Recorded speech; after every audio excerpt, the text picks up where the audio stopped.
I was removed as the position of director over the bonobos, and Bill Fields was placed in the position of director over the bonobos. When was it? It was at the end of 2006. The zoo team bragged that they would have him out in 2 weeks.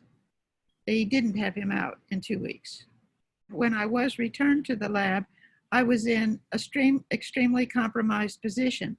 I never gave any staff any orders. I never decided who was hired. I mostly didn't even talk to the staff. I was given the first responsibility of helping see that Tico got into the world safely. That's when the Bonobo 12 began to make all these kinds of assertions. This group was called, or called itself, the Bonobo 12. Were they, all of them, people who had worked with the bonobos? Only 4 of them had worked with the bonobos. Others worked with the orangs or were on security or were graduate students who came maybe now and then, once every 2 weeks, and they were sort of like glommed onto by these other people and told what to do.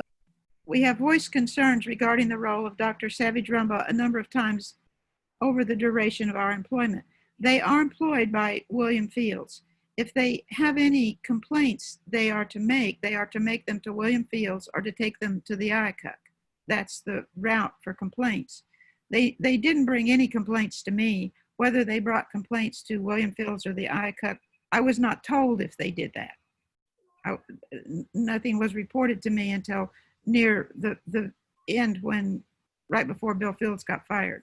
Then they say often these reports came at great personal emotional expense, and we were met with intimidating comments from Dr. Savage-Rumbaugh that belittled the whistleblower's intellectual and academic standing and their experience with the bonobos. I had no authority to make such comments. I didn't talk with them. I didn't know they were making any complaints. None of that happened. I wasn't in charge of them. I mostly just worked with Tico, and if they were making those complaints, Bill Fields was not telling me about them, and I wasn't responding to them until very near the end, when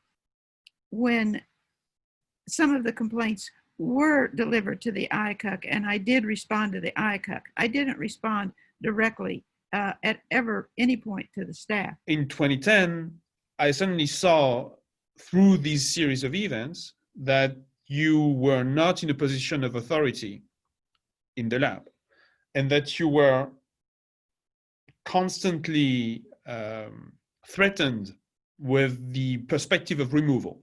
It's also the case that you were interacting with the people there because you were in the lab. So could you describe a bit more how you were in the lab and interacting with some of those people who became the so-called Bonobo 12? I really didn't have a lot of interaction. I mean, I said hello, I talked to them, I was polite to them, I was not in charge of them.